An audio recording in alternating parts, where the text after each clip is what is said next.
ओम शांति। आज प्यारे मीठे बाबा की मुरली मंथन की डेट है 15 जनवरी 2025।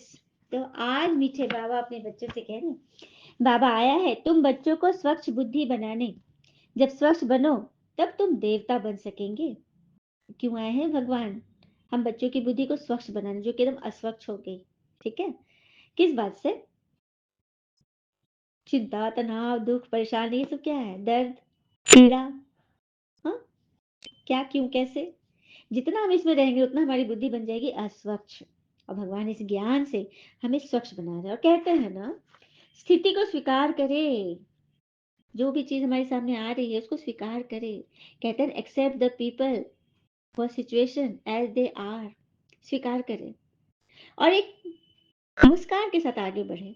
कोई फर्क नहीं पड़ता कि आपकी मुस्कान असली है या नकली। ठीक है, ब्रह्मांड को दिखेगा कि असली मुस्कान है, तो वो परिस्थिति ना गुम हो जाएगी, छुप जाएगी, लजा जाएगी।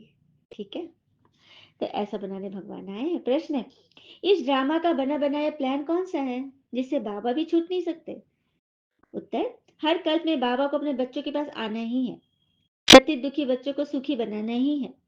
ये ड्रामा का प्लान बना हुआ है। इस बंधन से भगवान भी नहीं छूट सकते, मतलब उनको भी आना ही है 5000 वर्ष पे, बच्चों को दुखी से सुखी, पतित से पावन। ठीक है। दूसरा प्रश्न, पढ़ाने वाले बाबा की मुख्य विशेषताएं क्या है? वे बहुत निरहंकारी हैं। पतित दुनिया में पतित तन में आते हैं। बाबा इस समय हमें स्वर्ग का मालिक बनाते हैं। हम पे द्वापर में उनके लिए सोने का मंदिर बनाते हैं। सुना?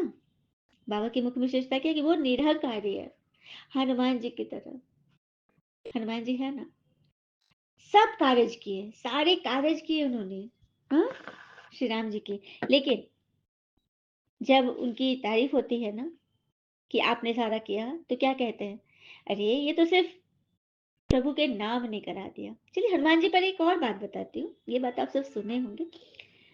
माँ के दूध का कर्ज जो हनुमान जी ने चुकाया, वो कोई नहीं चुका सकता। कैसे? तो जब सारा कार्य भगवान ने करा दिया, मतलब हनुमान जी ने कर लिया, और जब वो वापस लौट रहे थे तो राम जी पूछे कि इतनी जल्दी क्यों? होता कि नहीं, माँ ने कहा था कि जब आपका कार्य सब सिद्ध हो जाए, सीता माता मिल जाए, राजधानी में रानी के रूप में स्वीकार हो जाए, तो फिर तुम मुझसे मिलने आना। तो मैं वही जा रहा हूँ। तो राम जी कहते कि तुम अकेले क्यों जाओगे, मैं भी जाऊंगा उन माँ से मिलने जिन्होंने आप जैसे बच्चे को जन्म दिया। और बोले विमान से वहां पहुंचे। माता ने दरवाजा खोला, माँ मैं आ गया हूँ। माँ ने दरवाजा खोला, बोला कि, और राम जी को देखे, उनके नैनों से तो तब नीर बहने लगे। और हनुमान जी से कहती है कि संसार के सभी, लगभग बच्चे, सभी तो नहीं कहूंगी, लगभग अपने माता पिता को तीरथ कराते हैं, लेकिन मेरा हनुमान वो बच्चा है जिसने स्वयं तीरथ को मेरे घर पे ले आया। क्या बात है ना? तो कहानी सुनकर याद आई ना हनुमान जी की। हम्म, चेहरा याद आया सभी को। तो बस ऐसा निरंकारी बनना है ना?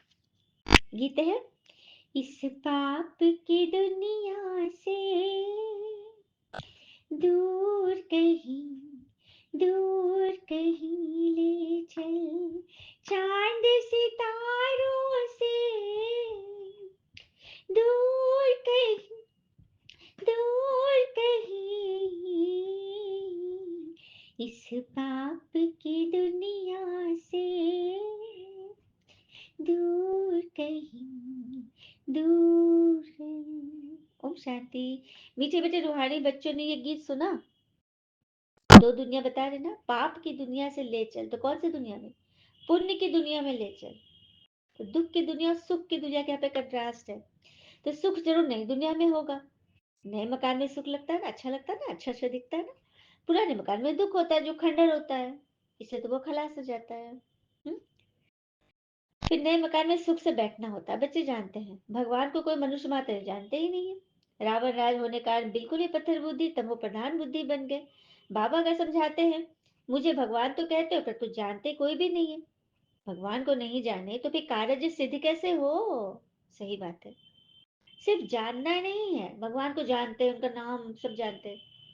क्या मानते हैं, पहचानते हैं, उनको संबंध है। मात पिता बंधु सखा तो गाते आए, लेकिन कभी माना कि वो रियल में हमारे गार्जियन है, सब कुछ है। हम्म। नहीं ना। बस दुख जब आता है ना तो पुकारने लगते हैं। वंडर है ना। एक भी मनुष्य मात्र बेहद के पिता अपने रचयिता को नहीं जानते, बस कह देते हैं सर्वव्यापी है, कचमच में परमात्मा है। ये तो परमात्मा की ग्लानि है ना। बाबा को कितना डिफेम करते हैं। इसलिए भगवान उवाच, जब भारत में मेरी और देवी देवताओं की ग्लानि करते करते सीढ़ी उतरते तमो प्रधान बन जाते हो ना, तब मैं आता हूँ। सुना, भारत में जब भगवान की और देवी देवताओं की ग्लानि करते नीचे उतरते आते हो ना, तब मुझे आना पड़ता फिर से तुमको ऊपर चढ़ाने के। ड्रामा अनुसार मेरा भी पार्ट बंधा हुआ, मुझे भी आना पड़ता है। मैं भी ड्रामा के बंधन में बंधा हुआ हूँ। इस ड्रामा से मैं भी छूट नहीं सकता। मुझे भी पतित को पावन बनाने आना ही पड़ता है। नहीं तो नई दुनिया कौन स्थापन करेगा, सभी तो आ गए नीचे, पतित बन गए। तो पतित पावन ही आएंगे ना, जो कि पतित पावन है। कभी पतित होते ही नहीं, देहभान में आते ही नहीं। हम्म? भले दुनिया में ऐसे बहुत ही धनवान मनुष्य हैं, समझते हैं स्वर्ग में बैठे हैं, धन है, महल है, एरोप्लेन है, परंतु अचानक ही कोई बीमार हो पड़ते हैं, बैठे बैठे जब शरीर छोड़ते हो तो कितना दुख होता है। उन्हें को ये पता ही नहीं कि सत्युग में कभी अकाले मृत्यु नहीं होती। मतलब यहाँ भल चीजों से तुम स्वर्ग समझ लो, लेकिन होनी को तो कोई टाल नहीं सकता।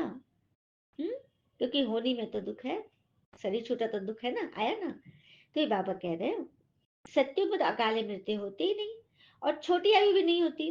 150 बरस लंबी आयु जीते हैं, एकदम मन भर जाता है, फिर सोचते हैं कि चलो अब शरीर छोड़ते हैं, फिर से बच्चा बनते हैं। तो वह तो मृत्यु का नाम ही नहीं, इसीलिए तो सत्युग को कहते हैं अमर लोक। यहाँ तो देखो अचानक ही शरीर छूट जाता है।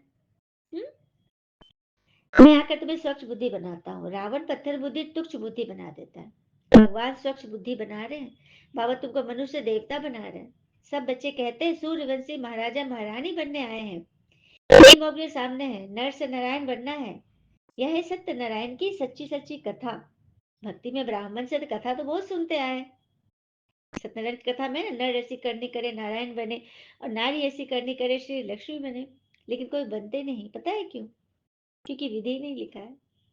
और ये बोल कर रहा है, कोई मनुष्य ही बोल रहा है, कोई भाई ही बोल रहा है। भाई तो भाई का कल्याण कर नहीं सकता ना। और सच्चा तो पता ही नहीं, विधि पता ही नहीं, और विधि से ही सिद्धि होती है। इसलिए भगवान कह रहे कि मैं आया हूं तुमको सचमुच में नर से नारायण बनाने के लिए।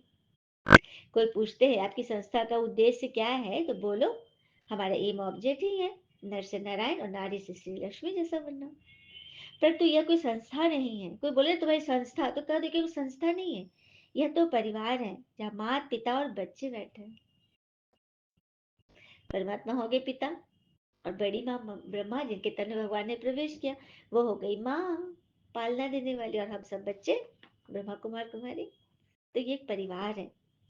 भक्तिमान में गाते हैं तू मात पिता हम बालक तेरे, तेरी कृपा से सुख घनेरे। तो अब प्रैक्टिकल में वो चीज मिल रहा है बच्चों को। ठीक है। बाबा कहते मैं तुमको दैवी संप्रदाय का बनाता हूँ, रावण आसुरी संप्रदाय का बना देते।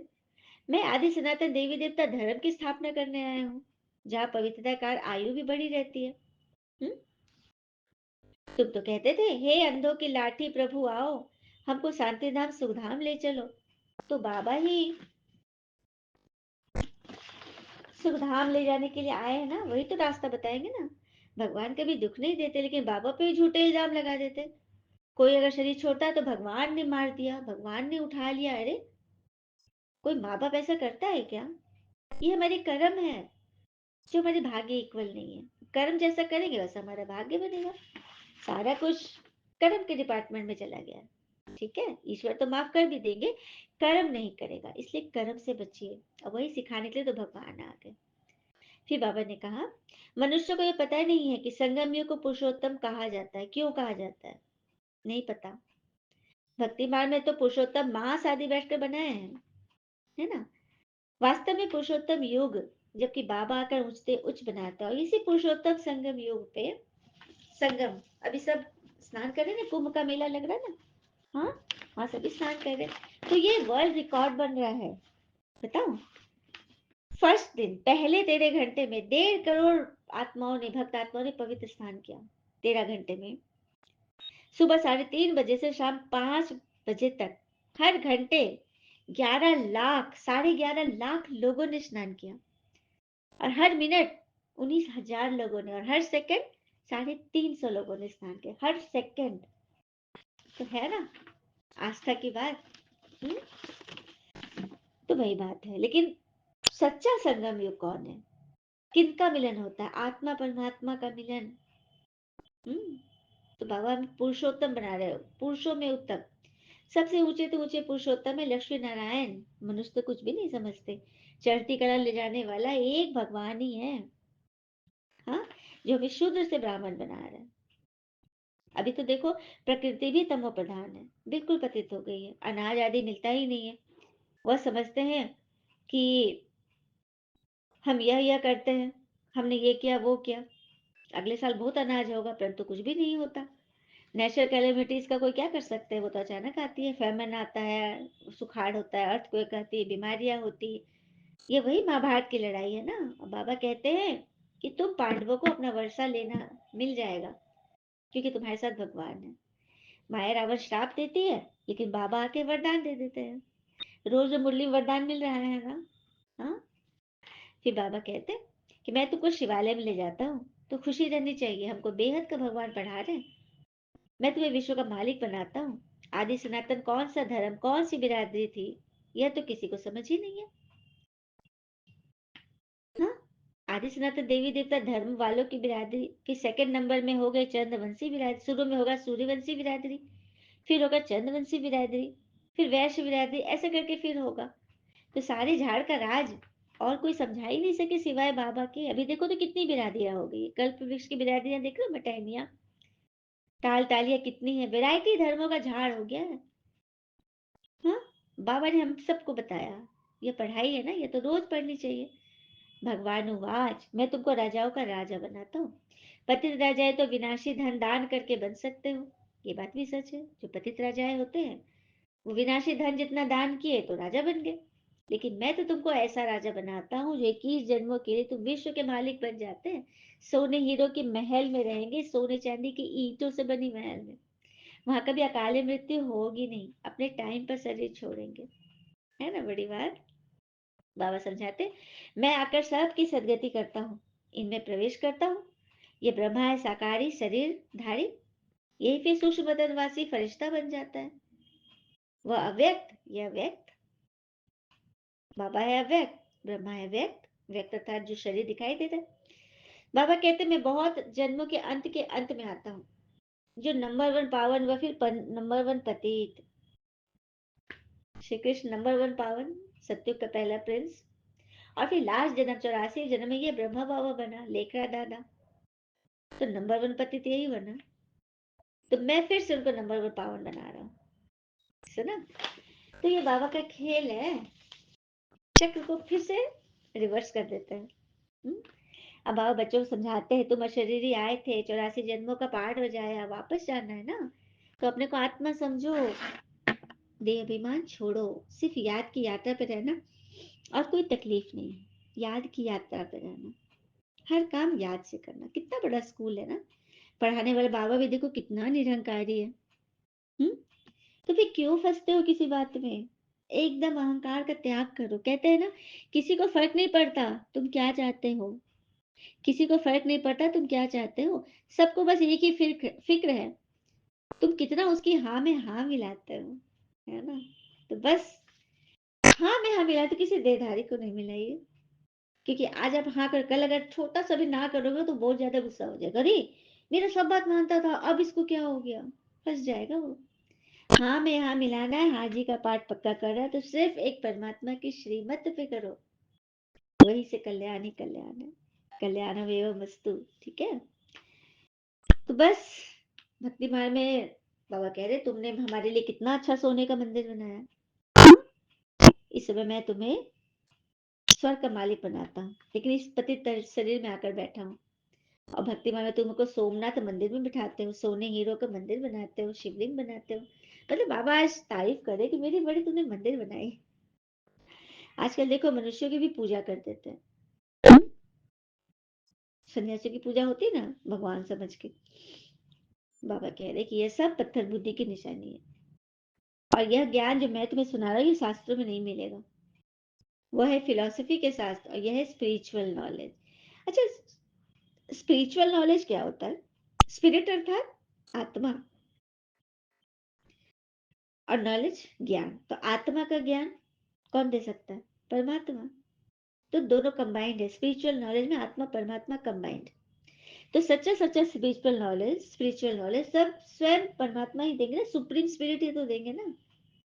हाँ, तुम बच्चों को बताते तो तुम ब्राह्मण के सिवाय कोई दे न सके, और जब तक ब्राह्मण ने बने देवता भी नहीं बन सकता। तो तुम बच्चे को बहुत बहुत बहुत खुशी रहनी चाहिए कि भगवान हमको पढ़ाते हैं, श्री कृष्ण नहीं। अच्छा, मीठे बच्चों प्रति भगवान की नमस्ते, हम बच्चों के भी प्यारे बाबा को नमस्ते।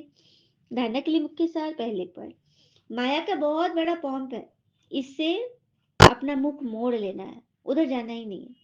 सदा इसी खुशी में रोमांच खड़े हो कि हम तो भी पुरुषोत्तम बन रहे हैं, भगवान हमको पढ़ाते हैं। दूसरी पॉइंट, विश्व का राजभार लेने के लिए सिर्फ पवित्र बनना है। जैसे बाबा निरहंकारी बन पतित दुनिया पतित तन में आते हैं, ऐसे पिता सभा निरहंकारी बन सेवा करनी है। विश्व का राजभार लेने के लिए सिर्फ पवित्र बनो। सुना, वरदान है। एक के साथ सर्व रिश्ता निभाने वाले, सर्व किनारों से मुक्त संपूर्ण फरिश्ता भव। एक के साथ सर्व रिश्ता निभाने वाले, सर्व किनारों से मुक्त संपूर्ण फरिश्ता भव। जैसे कोई चीज बनाते हैं, जब वो बनकर तैयार हो जाती है तो किनारा छोड़ देते हैं, जैसे हलवा आदि बनाते हो, बनकर तैयार हो किनारा छोड़ देते हैं। ऐसे जितना जो संपन्न बनेंगे ना, उतना सर्व से किनारा होता जाएगा। हर डोर जो सबसे बंधी हुई है ना, वो टूटती जाएगी, आप फ्री होते जाओगे। जब सब बंधनों से वृत्ति द्वारा किनारा हो जाए, अर्थात किसी में लगाव न, तो संपूर्ण फरिश्ता बनेंगे। एक के साथ सर्व रिश्ते निभाना यही ठिकाना है। इससे ही अंतिम फरिश्ते जीवन की मंजिल समीप अनुभव होगी। बुद्धि का भटकना बंद हो जाएगा, चाहे बातें कैसी भी हो। कहते हैं ना, समय जब पलटता है तो सब कुछ पलट कर रख देता है। अच्छे समय में घमंड न करे, और बुरे वक्त में सब्र रखना न छोड़े। हम्म? स्लोगन, स्नेह ऐसा चुंबक है जो ग्लानि करने वाले को भी समीप ले आता है। स्नेह ऐसा चुंबक है जो ग्लानि करने वाले को भी समीप ले आता है। तो बस सबके प्रति शुभ भावना रखिए। किसी के बारे में भी कुछ बात मन में रख लेना, सोच लेना, फंस जाना, ये तो गिरती कला की निशानी है। तो हम गिरती में नहीं, हम तो उड़ते में जा रहे हैं ना, उठना है ना ऊपर। सकाश की आज की सेवा है। मन बुद्धि व्यय सोचने से मुक्त रखो, मन मना भव के मंत्र का सहज अध्ययन करो, संकल्प लो। शुभ भावना शुभकामना वाले ये मनसा द्वारा शक्तियों का दान देना है। अच्छा, ओम शांति। शुक्र है मुझे बाबा, वो बाबा के प्यारे प्यारे बच्चे, आप सबका जीवन सदैव सुख शांति समृद्धि सफलता से भरपूर रहे और भरपूर करे। ओम शांति।